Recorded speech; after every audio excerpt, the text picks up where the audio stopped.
प्रकांड पौरुष के प्रवर्तक, देवत्व और मनुष्यता के समर्थक, शाश्वत का शुभ संदेश देने वाले, हे महाकाल के दिव्य आयुध हो, आप जब से महाराज श्री देवराज को प्राप्त हुए हो तब से लेकर आज तक हम वंशों के द्वारा आपकी अर्चना, आपकी आराधना, आपकी वंदना होती रही दयालु।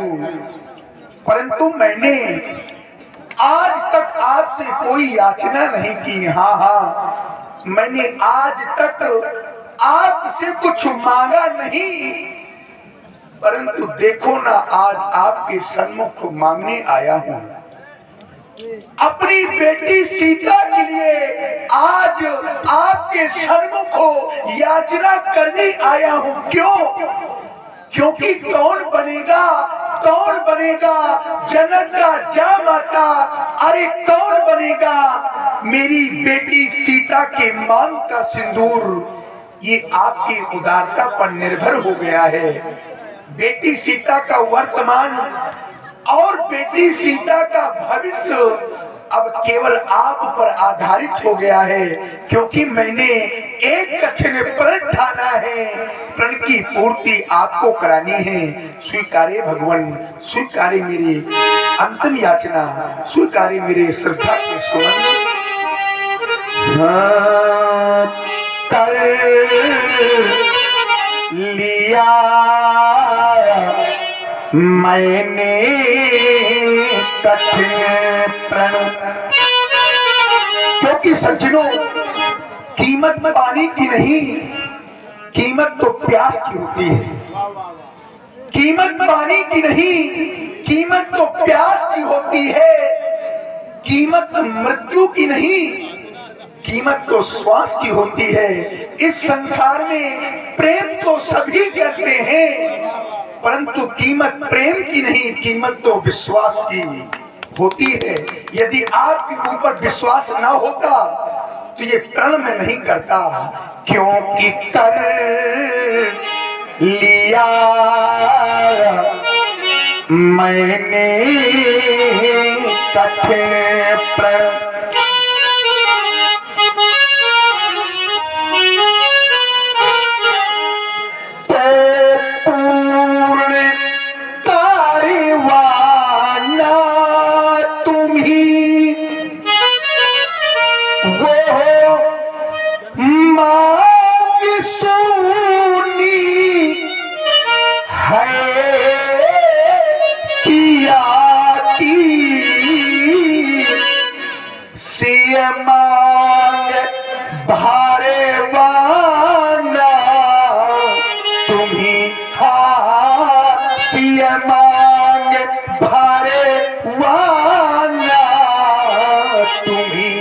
क्योंकि आज मैं आपकी चौखट में आपसे मांगने आया हूं।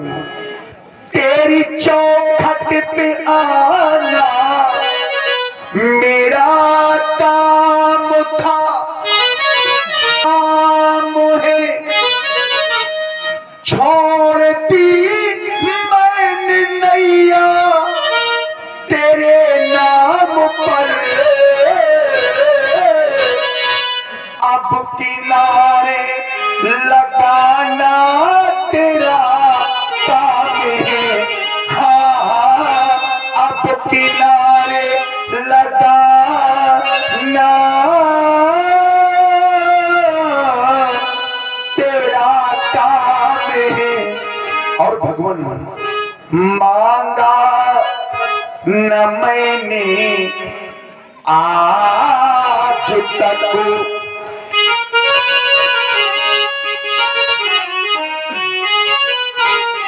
मांगा न मैंने आज तक, इस मांग को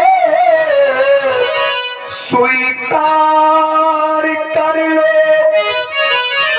वो मांग भर जाए सिया की, इस मांग मांग का उपकार कर दो, इस मांग का उपकार कर दो। आज तक जो अर्चना की, आज तक जो अर्चना की, पर न कीन्ही याचना, पर आज करता याचना, मेरे प्रण में आवे आचना, मेरे प्रण में आवे कोई आचना। आज आपको इस संसार से जाना है, लेकिन एक ना एक दिन बंधुओं इस संसार से सभी को जाना है। क्यों? क्योंकि जब प्यास लगती है तो पनघट की याद आती है। ध्यान दे, तो पनघट की याद आती है। अरे जब शर्म लगती है तो घूंघट की याद आती है। ये कहानी जिंदगानी की कुछ ऐसी ही है मेरे मित्रों कि जब उम्र ढलती है तो मरघट की याद आती है। वो एक ना एक दिन इस संसार से सबको जाना होगा, यह सुनिश्चित है। आया है सो जाएगा राजा रंग फकीर। और एक ना एक दिन इस संसार में ऐसा वो एक दिन आएगा कि सब कुछ नष्ट हो जाएगा, सब कुछ समाप्त हो जाएगा, जिसे महाप्रलय के नाम से जानेंगे। तभी तुम कहा करते हैं व्यास जी, ज्ञान ना रहेगा कुछ भी शेष नहीं रह जाएगा, ज्ञान ना रहेगा न कोई ज्ञानी रहेगा यहाँ। ये राज न राजधानी रह जाएगी, राज ना रहेंगे न राजधानी रह जाएगी।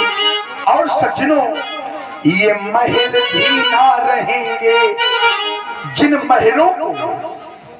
महलों को पा करके अभिमान करते हो, क्या होगा उन महलों का? अरे वो महल तो खड़े रह जाएंगे, वो महल भी ना रहेंगे और तो महले भी ना रहेंगे यहाँ। ये भवन ना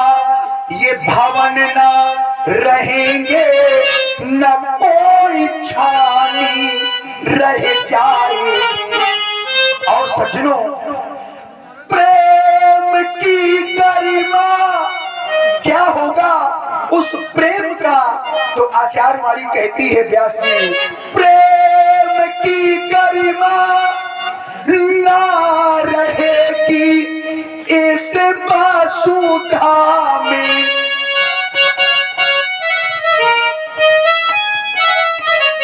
प्रेम की गरिमा ना रहेगी इस वसुधा में, अपनी ना रहेगी न कोई पिरानी रह जाएगी। और सज्जनों हम भी ना रहेंगे यहाँ और तुम भी ना रहोगे यहाँ, क्योंकि कहने को केवल कहानी रह जाएगी, कहने को केवल कहानी रह जाएगी। और सुनिए आप, और संत का जीवन बंधुओं केवल परोपकार के लिए होता है। संत कभी अपने लिए नहीं जीते दादाजी, संत कभी अपने लिए नहीं जीते। संत तो वो होते हैं जो सदैव परोपकार के लिए जीते हैं, संत तो वो होते हैं जो सदैव दूसरों के लिए जीते हैं। और इस संसार में जो अपने लिए जीते हैं कोई भी हो, अपने ऊपर ले लो। इस संसार में जो अपने लिए जीते हैं उन्हीं का यहाँ मरण होता है, और जो दूसरों के लिए जीते हैं, जो सदैव परोपकार के लिए जीते हैं, उनका यहाँ मरण नहीं, उनका तो सदैव स्मरण होता है।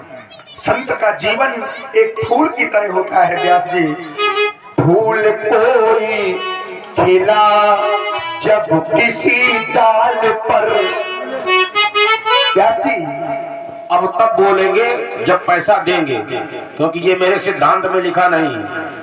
बाद में कलाकार हमसे जो है आकर के भिड़ेगा, ये संभव नहीं है, या तो फिर वहां जाकर बुलवाओ। किसी व्यक्ति ने फूल से प्रश्न कर दिया, किसी व्यक्ति ने फूल से प्रश्न कर दिया कि ऐ पुष्प, तुम सबको सुगंध देते हो, ऐ पुष्प तुम सबको सुगंध देते हो, परंतु उसके बदले में तुमको क्या मिलता है? तो फूल ने बड़ा सुंदर उत्तर दिया। उत्तर क्या दिया कि लेना और देना, लेना और देना ये तो व्यापार है, परंतु दे के कुछ ना लेना, इसी का नाम संसार में प्यार है। पुनः दूसरे व्यक्ति ने प्रश्न कर दिया, ऐ पुष्प तुम्हारा जीवन कैसा है? ऐ पुष्प तुम्हारा जीवन कैसा है? जब तोड़ने वाला व्यक्ति तुम्हें तोड़ता है तो क्या तुम्हें पीड़ा नहीं होती? ऐ पुष्प जब तोड़ने वाला व्यक्ति तुम्हें तोड़ता है तो क्या तुम्हें पीड़ा नहीं होती? तो फूल ने बड़ा सुंदर उत्तर दिया कि जब तोड़ने वाला व्यक्ति मुझे तोड़ता है और तोड़ने के समय वो इतना प्रसन्न हो जाता है, इतना प्रसन्न हो जाता है कि उसकी प्रसन्नता को देख करके अपनी पीड़ा का आभास भूल जाता हूँ। यही तो जीवन एक संत का होता है। प्यास धरती की बुझ ना सकी जब स्वयं सिंधु को बिंदु बन कर बरसना पड़ा। और सज्जनों, शुद्धता स्वर्ण की तब प्रमाणित हुई। सोने की शुद्धता का पता तभी चलता है जब सोने को तपाया जाता है। शुद्धता स्वर्ण की तब प्रमाणित हुई तो अग्नि से तप्त होकर निखरना पड़ा। और विश्व में जब महादेव कोई बना, मूंद करो आंख विष पान करना पड़ा, मूंद करो आंख विष पान करना पड़ा। जो अमृत पीते हैं उन्हें तो हम देव कहते हैं, लेकिन जो विष पीते हैं उन्हें हम देव नहीं, उन्हें तो महादेव कहते हैं। और महादेव के जीवन से हमको एक सीख लेनी चाहिए, एक शिक्षा लेनी चाहिए कि थोड़ा थोड़ा जहर पीने का अभ्यास हमें भी करना चाहिए। क्यों? क्योंकि किसी आजकल समाज में कूटनीति का और राजनीति का जहर फैल चुका है। तो किसी कवि ने लिखा कि सांपों के मुकद्दर में, ध्यान दीजिएगा, सांपों के मुकद्दर में वो जहर कहा जो आजकल इंसान बातों में उगल रहा है। सांपों के मुकद्दर में वो जहर कहा जो आजकल इंसान बातों में उगल रहा है। और वो सांप तो बैठा बैठा हंस रहा है, वो बेचारा सांप तो बैठा बैठा हंस रहा है। अरे इंसान ही इंसान को डस रहा है। जोरदार ताली बजा दीजिए वैजयंत जी के लिए, बहुत सुंदर प्रस्तुति। प्रभावित हुए हमारे विनोद। गलियों में सपेरे बीन लिए बैठे हैं, ध्यान दीजिएगा, हर गलियों में सपेरे बीन लिए बैठे हैं। और सर्प भी इतने चालाक हैं कि दूरबीन लिए बैठे हैं। और आजकल की समाज, आजकल की दुनिया इतनी रंग बिरंगी है कि ऐसे मंदिर में, ऐसे रामलीला में भी मदिरा और नमकीन लिए बैठे हैं। प्रेमी सज्जनों, प्रेम से बोलिए श्री शंकर भगवान की जय हो, जय हो, जय हो।